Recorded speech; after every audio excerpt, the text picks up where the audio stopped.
Welcome back to the REVan channel, everybody. I'm REVan and we're here in Abe's shop. As you can see, it's Mercury City. We got the 71 Montego MX 4-speed wagon, and behind us, the Cyclone that's getting the 7.3.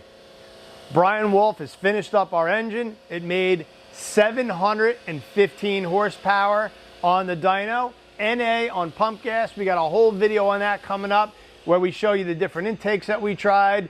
We showed you the camshafts that we tried, but today we'll give you a little update on the car itself. The wagon we haven't done much to, but let's take a look at the Mercury behind me, the 68 Cyclone.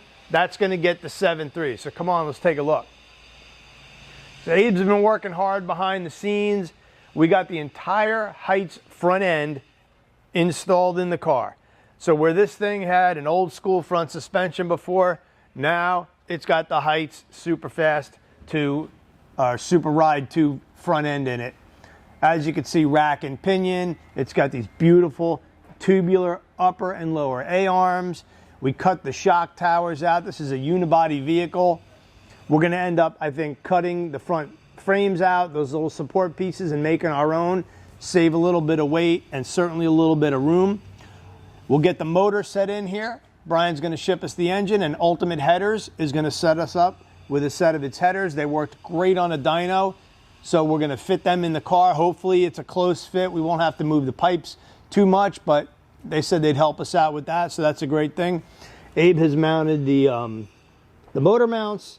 He's got the rack ready to go. We had to change the tie rod ends to get everything squared up, so we got at least the front wheels pointing in the right direction now. Everything's painted, and I believe we are just about ready to go.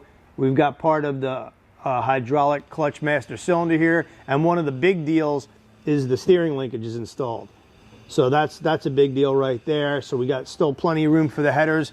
Come on around, I'll give you a look at the car. As you've seen before, Abe painted the roof red because we're going to go for that Wood Brothers theme. This car was all white. It's got a lot of, you know, it's got some patina to it. We got some drag wheels on it just for now. It's got a couple of dents, but we love the look. We're going to put that 21 on the door. It's going to be awesome. But wait till you see what we've got accomplished on the inside, because as you know, we're using that Tremec Magnum transmission, and the thing is a monster. So what you probably didn't even notice is that Abe moved the firewall backwards a couple inches because we needed room for the bell housing. We'll get the light in here for you. And you can see that we've got the tunnel not only complete, but we have a rug installed, and we found these pretty cool looking low back bucket seats that pretty much match the interior to a T. We got the back seat in there. We're anticipating that the car will be pretty quick, so we may end up having to put a roll bar in it. But I think job one, or the first thing at hand, is to get the engine installed and get that running. It's been you know, a little bit of time since we've worked on it. We're going to do a different steering wheel. That factory steering wheel had a big crack in it, and I know we can restore it, but we're going to give the car a little bit of modern look with the gauge package that we worked on. The roof, of course, being red gives it that stock car look. And let me hear that door shut real nice. Let me show you what Abe did back here. I don't know if this light will show up, but here, Abe handcrafted a 60s era fiberglass rear spoiler, which looks exactly like the one that was on Cale Yarbrough's car.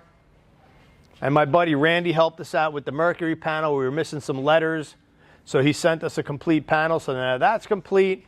The car itself is pretty solid. I mean, it's a solid car. Again, it's not perfect, but you know what? Maybe down the road we'll do some body work. Maybe we won't. But for now, we've got the car, and we'll swing over here. We'll show you what the transmission's going to be, because we got that handy. We got our nice Ford drag team banner. We've got some engines. Project Stalker hanging out in the back. As soon as we get done with the Cyclone, that's going to be the next project that we work on. This is the mighty Tremec. Now you can see why we had to modify the tunnel, because this was not going to fit.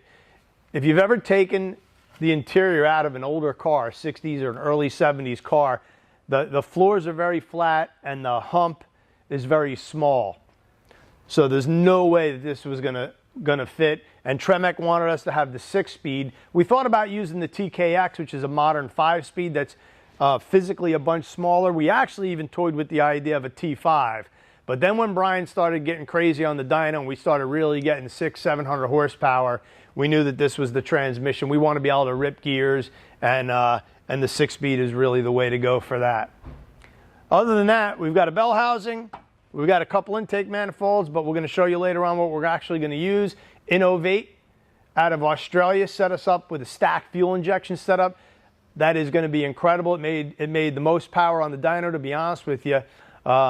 It's not NASCAR correct, but it's cool correct. The cool factor is out of this world.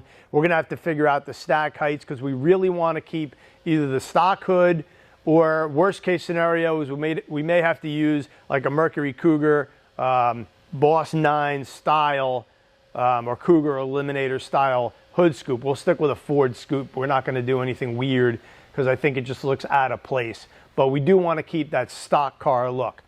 So that's a quick update from the shop. We appreciate everybody checking out the channel and being patient. Pretty soon we'll have the engine and we can really get flowing on this. We'll have the OBR computer set up. We'll do the 9-inch rear end with the rest of the height suspension. We're going to get the leaf springs out of there.